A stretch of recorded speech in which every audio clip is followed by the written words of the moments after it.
A lot of artists are trying to figure out ways how to get people to their shows. Shows is one of the biggest revenues of money. If you're an independent artist, mainstream artist, doesn't really matter. So I'm in Long Beach right now. We got our big downtown LA show happening June 30th. And on this episode, I'm gonna get with my guy Michael, who is going to be opening up for the show in downtown LA. And I'm gonna give him some tips on how to make sure he sells all of his tickets so he get as many people there so he can make some money, the room could be full, and we can make sure we have a fantastic show June 30th in downtown LA.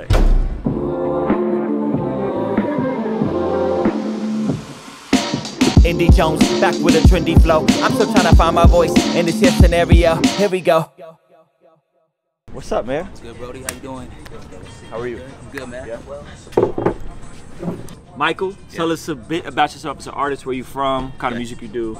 Cool. From Southgate, Los Angeles. I do a blend of music, mainly hip hop. I rap, been doing it for 10 years, and yeah, I'm just here to be a mouthpiece for my generation. I connected with him through my guy Zombiac, who's a designer, designs most of our album covers, all that kind of good stuff. And he came highly recommended. I checked his music, I was like, yo, this guy's dope, we need support in LA.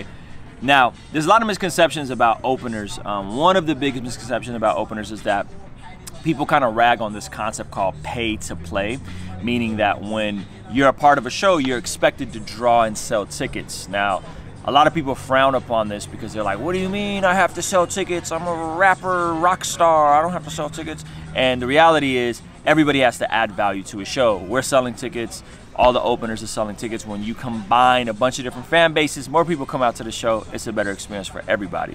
I will give this caveat, if you're a young artist, you're doing shows, be careful to do events where you're selling tickets and you don't get to make any money. Be careful to be a part of events if you're a young artist where you're expected to sell tickets and you don't have opportunities to make any money, you don't have opportunities to sell merch, you don't have any opportunities to create economic. The way we set up our shows is the artists sell tickets, but they get an opportunity to make money as well. Have you ever done anything like this before? No, it's my very, very first time, so I'm excited and nervous. Okay, that's good. Yeah.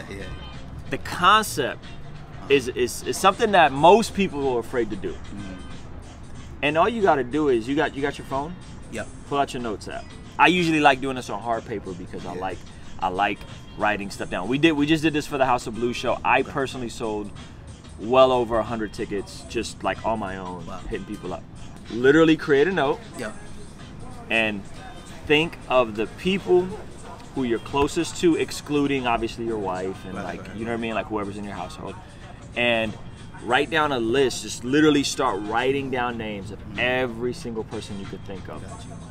Single people, families, and just making a list, you'll probably realize that within your own network of people, you probably have, how many people do you think you got in your own network of people?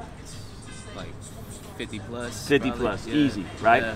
And the premise is real simple. You're hitting people up, you're personally inviting them to the show. Yeah. You're not making it about a rap show. It's not about a rap show. It's not about a Christian rap show. It's not about Ruslan and John Keith or Jet Trouble. It's not about any of us. You're personally hitting people up and you're just simply inviting them to come out and support you as you're doing this show, and you want them to come out and enjoy the night. I send text messages. My text message sounds something like this. It goes, hey, you think you could do me a huge favor? You probably have a blast doing anyway. And most people reply and say, yeah, what's up? What's going on? You know what I mean? I'm doing this super important show for me. We're doing downtown LA. It's crucial that we have people there. You think you could buy a couple tickets off of me? They're 15 bucks. I can meet you. It's really a numbers game. I guarantee you, if you text, call, and you got to know who to text, who to call, who to send a DM on Instagram with. But I guarantee you, if you go through 100 people, 50 people, it's just a numbers game, and you're really just trying to get to the know. The key most people mess up on is, one, they're just afraid to ask. Two, they ask for the wrong thing. They try to sell it as some big show, and they're like, well, I've never heard of these guys. And then three, if they ask, they try to sell it as a rap show, or they try to sell it as a headlining show. You can't really do that. You gotta sell them and encourage them really just to support you. Make it about them supporting you. Most people want to support their homies if they're free. Another mistake people make is doing free events. And when there's a free event, there's no value attached to it. So you're hoping people show up. You know what I mean? But when you attach a value, even a $5, $10 ticket, that gets people out to something. And also just expecting people to buy a ticket at the door. You know, so I think the goal for me really is like, do this event and then figure out how to, you guys do your own event in Long Beach. You know what I'm saying? Like maybe you bring out a headliner, maybe you don't even need a headliner. Maybe it's just like, yo, we're just doing this thing. We did this in New York a year ago. You weren't with me for that, Zach, were you? No, you didn't go to New York. This is New York a year ago. We did 250 tickets in Brooklyn, and out of that, 3 or 4 shows happened. A house party show, a showcase, this show. They all just kind of cross-pollinized and just threw their own events. Wow. You know what I mean? And just same exact model, reaching out to people, everybody selling physical tickets, but making stuff free sounds like a good idea, right. But it devalues the commitment, and it allows people a way to like, it's not that important. Right. Where if somebody's invested, then they're gonna come, and if they didn't come, that's still a ticket sold. We sold over 500 tickets for the House of Blues show. Yeah, heard that. I don't know if 500 people showed up. You know what I'm saying? Like, but guess what? I didn't really care. Right. You know what I mean? There'll be people that I know, like friends of mine, bought tickets that like Dom bought a ticket and did something else. You know what I mean? Like had other plans. I wasn't even mad. I was kind of bummed he missed the show because I thought it was a dope show. But like bought a ticket, did something else. I'm like, all right, cool. But it's once there's that commitment, less flake factor.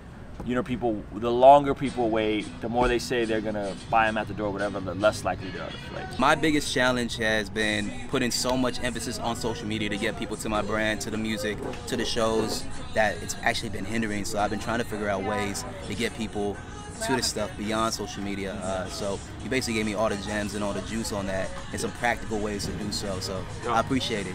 Dope, man. Yeah. Do you have any questions? Are you throwing shows yet? Have you tried this method of just inviting your closest friends and family to an event? Maybe it's not even selling a ticket. Maybe it's just you're just doing an open mic. You're doing a talent contest. Have you reached out to people and invited them? The biggest mistake I see young people making in this generation is they're just relying way too much on social media, and they're overlooking the personal touch of connecting with people and creating community. So let me know, comment section below, where you at with shows? Have you done shows? Do you like going to shows? Have you sold tickets to shows? Comment section below. Thank you for checking out this video. Check out my man Michael, Generation Recovery, John Keith, Jet Trouble, Ruslan, Saturday, June 30th. Appreciate you, brother. Yeah. Downtown LA, Los Angeles, the epicenter of entertainment, Hollywood, music, culture. And entertainment does a fantastic job of Downtown LA, Los Angeles, the epicenter of entertainment, Hollywood, music, culture. And entertainment does a fantastic job of creating and capturing moments. Saturday, June 30th, as we headline our first show in downtown LA, we hope to create a moment that'll push people towards movement in their own personal lives. So Saturday, June 30th, come rock with myself, John Keith, Jet Trouble, Generation Recovery, Michael, and a very special guest. We'll see you there.